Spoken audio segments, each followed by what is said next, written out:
ito na yata ang pinakamasarap na luto ko sa beef. Ayan, sarap mga kakusina. Ayan, hello mga kakusina, for today's video is magluluto naman tayo ng ulam natin. So ito yung lutuin natin na yan. Beef ito na in-slice ko lang siya ng pa-cubes, tenderloin. Kaya malambot siya. So nalagyan natin siya ng asin, minta, and garlic powder, paprika, turmeric. Tapos pigaan natin siya ng lemon.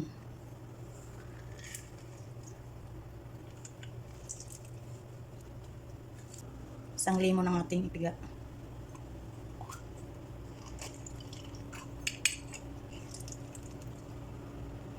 Then lagyan natin siya ng soy sauce.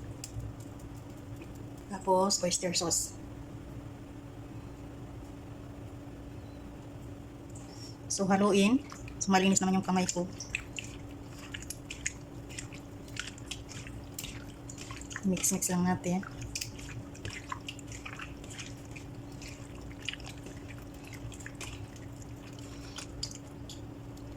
Tapos i-marinate lang natin ito ng mga 1 hour. Ayan. Bago natin siya iluto. So ayan, after marination, so iluluto na natin siya. Maglagay tayo ng kunting oil. Ilagay yung ating minarinate na beef.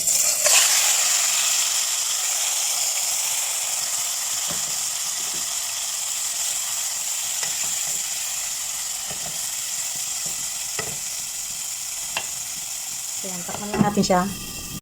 Ayan, check natin.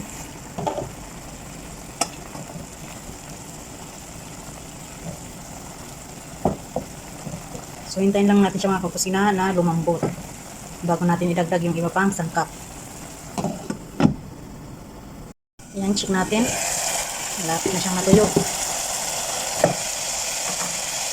So, lagyan natin siya ng tomato paste. Mga 2 kutsara. Haluin.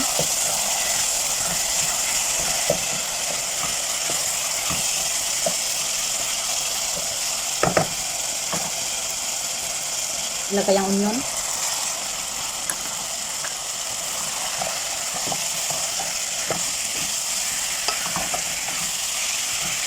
Ilagay ang green peas. Okay.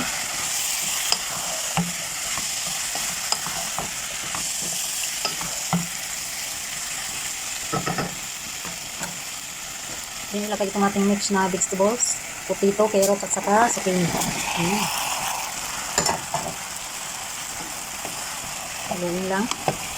So, ayan, after natin mahalo, lagyan natin siya ng another sabaw. So, ito yung pinagmarinita natin.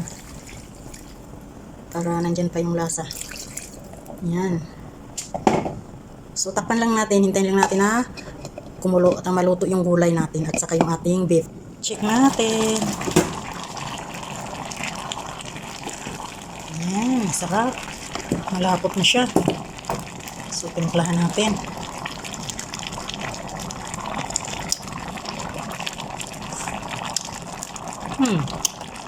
Sakto lang ang lahat guys.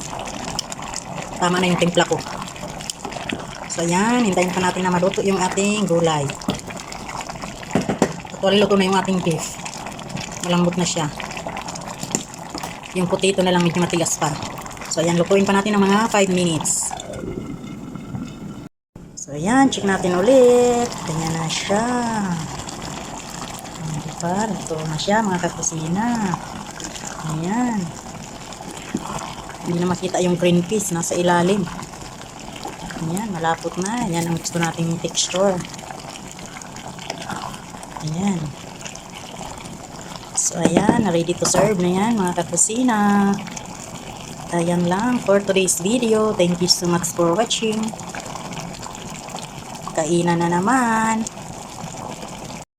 Ayan, ganitong luto sa beef ang gusto ko. Malapot. Ang sarap.